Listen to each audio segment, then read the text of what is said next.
Hello बच्चों, मैं आपका गणित शिक्षक कमलेंद्र हूँ। आज हम लोग कक्षा 10 गणित के अध्याय 1 वास्तविक संख्याएं के अंतर्गत आपकी किताब में पेज 16 और 17 पर दिए गए उदाहरण 10 और उदाहरण 11 के हल को समझने का प्रयास करेंगे। जैसा कि आप देख रहे हैं, आपकी किताब में पेज 16 पर दिए गए उदाहरण 10 में लिखा है कि दर्शाइए कि 5 ऋण वर्गमूल 3 एक अपरिमेय संख्या है।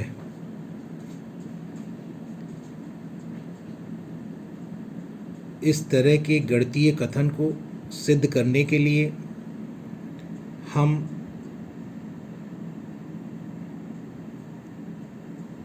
विरोधोक्ति विधि का चयन करते हैं। इस विधि के अंतर्गत हमें जो भी कथन सत्य सिद्ध करना रहता है, हम उसके विपरीत कथन को सत्य मानकर चलते हैं और आगे बढ़ते हैं। जैसा कि आप देख रहे हैं, उदाहरण 10 में हमें 5 ऋण वर्गमूल 3 को एक अपरिमेय संख्या दिखाना है। इसलिए हम विरोधोक्ति विधि से जब इसे हल करते हैं या सिद्ध करते हैं, तब हम दिए गए कथन 5 ऋण वर्गमूल 3 एक अपरिमेय संख्या है के विपरीत कथन को सत्य मान लेते हैं, जो कि 5 ऋण वर्गमूल 3 एक परिमेय संख्या है।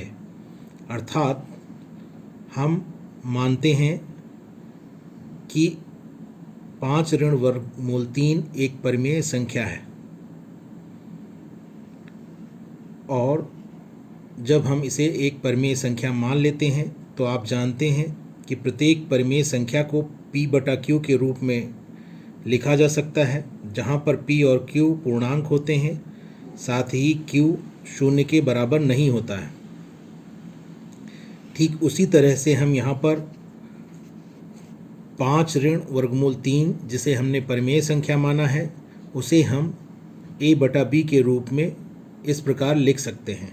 यहाँ पर a और b पूर्णांक हैं और b 0 के बराबर नहीं है।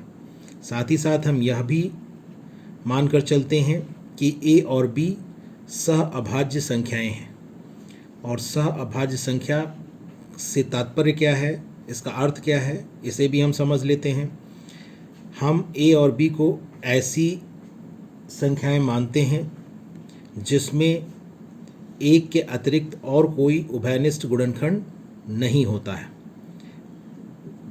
जिन दो संख्याओं में एक के अतिरिक्त और कोई उभयनिष्ठ गुणनखंड नहीं होता है, उन्हें हम सह अभाज्य संख्याएं कहते हैं। तो यहाँ पर हमने a और b को सह अभाज्य संख्या माना है। अब जब हमने 5 ऋण वर्गमूल 3 बराबर a/b मान लिया है, तो हम a/b को 5 की तरफ ले आते हैं, अर्थात बाईं ओर ले आते हैं दाईं तरफ से, जिसके कारण उसका चिन्ह ऋण हो जाता है बाईं ओर। दाईं ओर a/b धन चिन्ह के साथ है, जब बाईं ओर आएगा तो ऋण चिन्ह के साथ हो जाएगा। और वर्गमूल 3 को हम दाईं ओर ले जाते हैं, वर्गमूल 3 बाईं ओर ऋण चिन्ह के साथ है, तो दाईं ओर ले जाने पर वह धन चिन्ह के साथ हो जाएगा। और इस प्रकार 5 ऋण वर्गमूल 3 बराबर a/b को हम लिख सकते हैं 5 ऋण a/b बराबर वर्गमूल 3।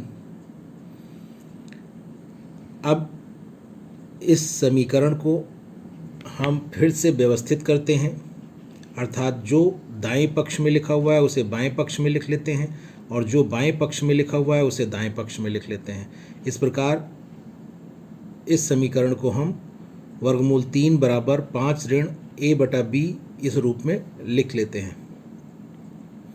अब इसके पश्चात हम जानते हैं कि a और b पूर्णांक हैं, इसलिए a बटा b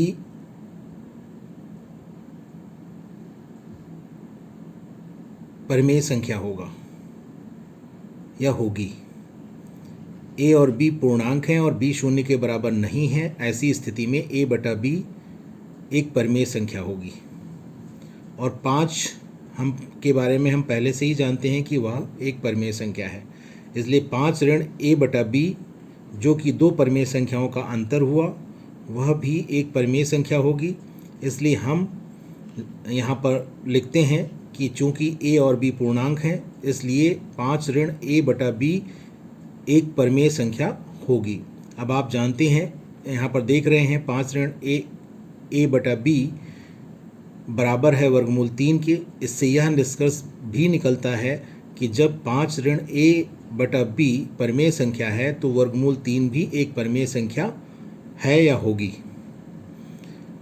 और वर्गमूल 3 के बारे में हम पहले से जानते हैं कि वह एक अपरिमेय संख्या है, क्योंकि आपको इससे पहले मैं बता चुका हूँ कि यहाँ पर आप देख रहे हैं 3 अभाज्य संख्या है और कोई भी अभाज्य संख्या यदि वर्गमूल के अंतर्गत होती है तो इस प्रकार जो हमें संख्या प्राप्त होती है वह अपरिमेय संख्या होती है। इस प्रकार हम पहले से जानते हैं कि वर्गमूल 3 एक अपरिमेय संख्या है। और जब हम यहाँ पर देख रहे हैं कि हमें यह कथन प्राप्त हो रहा है कि वर्गमूल 3 एक परिमेय संख्या है, तो इससे एक विरोधाभास उत्पन्न हो रहा है। यह विरोधाभास हमें प्राप्त हो रहा है या उत्पन्न हो रहा है। किस बात को लेकर के यह विरोधाभास उत्पन्न हो रहा है? यह विरोधाभास इस बात को लेकर के उत्पन्न हो रहा है कि हमें पहले से पता है कि वर्गमूल 3 एक अपरिमेय संख्या है, परंतु हमें यहाँ पर वर्गमूल 3 एक परिमेय संख्या के रूप में प्राप्त हो रहा है। और यह जो विरोधाभास हमें यहाँ प्राप्त हो रहा है उसका कारण यह है कि हमने जो एक कल्पना की थी कि 5 ऋण वर्गमूल 3 एक परिमेय संख्या है, वह कल्पना हमारी गलत है या असत्य है। इसी कारण हम एक असत्य गणितीय कथन को प्राप्त कर रहे हैं यहाँ पर। और इस प्रकार जो हमें विरोधाभास यहाँ पर प्राप्त हो रहा है उससे हम यह निष्कर्ष निकालते हैं कि हमारी जो कल्पना है कि 5 ऋण वर्गमूल 3 एक परिमेय संख्या है वह गलत है। और इस आधार पर हम इस निष्कर्ष तक पहुँचते हैं कि 5 ऋण वर्गमूल 3 एक परिमेय संख्या न होकर 5 ऋण वर्गमूल 3 एक अपरिमेय संख्या है। इस प्रकार से हम इस तरह की संख्याओं को अपरिमेय सिद्ध करते हैं। और यह विधि जो यहाँ पर हमने अपनाई है वह विधि विरोधोक्ति विधि कहलाती है। इस प्रकार हमने उदाहरण 10 में दिए गए प्रश्न को हल करना सीखा। अब यदि हम उदाहरण 11 को देखें जो कि आपकी किताब में पेज 17 पर है, जिसमें दिया गया है दर्शाइए कि 3 वर्गमूल 2 एक अपरिमेय संख्या है। तो यहाँ पर भी हम विरोधोक्ति विधि का ही प्रयोग करेंगे और उसके आधार पर 3 वर्गमूल 2 को एक अपरिमेय संख्या सिद्ध करेंगे। जैसा कि आप जानते हैं विरोधोक्ति विधि में हम दिए गए गणितीय कथन के विपरीत कथन को सत्य मानकर चलते हैं और इसीलिए हम यहाँ पर यह मानकर चलते हैं कि 3 वर्गमूल 2 एक परिमेय संख्या है। क्योंकि हमें इसे अपरिमेय संख्या दिखाना है तो उसका विपरीत कथन हम यहाँ पर लेकर चल रहे हैं कि 3 वर्गमूल 2 एक परिमेय संख्या है। अब 3 वर्गमूल 2 अगर परिमेय संख्या है तो इसे हम p/q के रूप में लिख सकते हैं।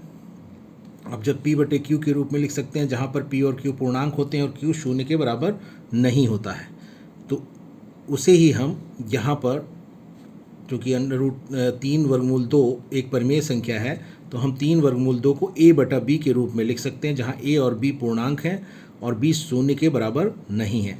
साथ ही हम यह भी मान लेते हैं कि a और b सह अभाज्य संख्याएं हैं, अर्थात a और b में एक के अतिरिक्त और कोई भी उभयनिष्ठ गुणनखंड नहीं है। यह हम पहले से मानकर चलते हैं। अब जो हमें 3 वर्गमूल 2 बराबर a बटा b प्राप्त हुआ था, इसे हम थोड़ा सा व्यवस्थित कर लेते हैं दूसरे रूप में। कैसे? 3 वर्गमूल 2 जो लिखा हुआ है, इसे हम 3 गुणे वर्गमूल 2 लिख सकते हैं, और 3 को जब यहाँ से हटाएंगे, दूसरी तरफ ले जाएंगे, यानी बाईं ओर से दाईं ओर ले जाएंगे, तो यहाँ पर 3 वर्गमूल 2 के साथ गुणा की क्रिया के साथ है, तो दाईं ओर जब जाएगा तो भाग की क्रिया के साथ जाएगा, अर्थात बटे में जाएगा। और ऐसी स्थिति में हम वर्गमूल 2 बराबर a बटा 3 भी लिखेंगे या इसे प्राप्त करेंगे। और जब हम a बटा 3 भी √2 बराबर a बटा 3 भी प्राप्त कर लेते हैं या लिख लेते हैं, तब हम देखते हैं कि हम जानते हैं कि a, b और 3 ये तीनों के तीनों पूर्णांक हैं, और ऐसी स्थिति में 3b भी पूर्णांक होगा।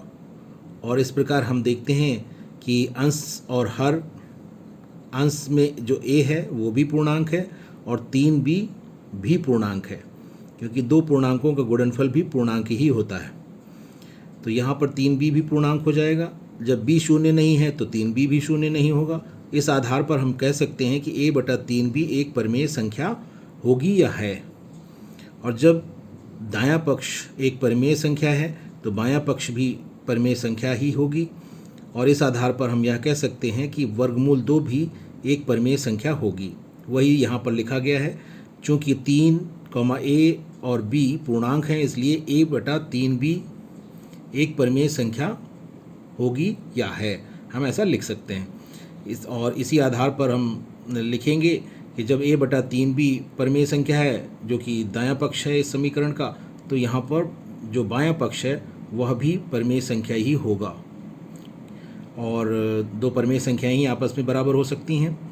और इस प्रकार हम लिखेंगे कि इसलिए वर्गमूल 2 भी एक परिमेय संख्या होगी या है। अब चूंकि हम वर्गमूल 2 के बारे में पहले से जानते हैं, पहले पढ़ चुके हैं कि वर्गमूल 2 एक अपरिमेय संख्या है, इसलिए यहाँ पर हमें यह कथन असत्य प्राप्त हो रहा है, असत्य कथन प्राप्त हो रहा है। और यही असत्य कथन इस बात का विरोधाभास उत्पन्न कर रहा है, या इस तथ्य का या इस कथन का हमें विरोधाभास प्राप्त हो रहा है कि वर्गमूल 2 एक अपरिमेय संख्या है। और इस विरोधाभास से हम यह निष्कर्ष निकालते हैं कि हमने जो कल्पना की थी कि 3 वर्गमूल 2 एक परिमेय संख्या है, वह कल्पना हमारी गलत है। और इस आधार पर हम यह निष्कर्ष निकालते हैं कि 3 वर्गमूल 2 एक परिमेय संख्या न होकर, अर्थात 3 वर्गमूल 2 एक अपरिमेय संख्या है। और इस प्रकार हमने उदाहरण 10 और उदाहरण 11 के हल को समझने का प्रयास किया। और इस वीडियो में बस इतना ही। धन्यवाद।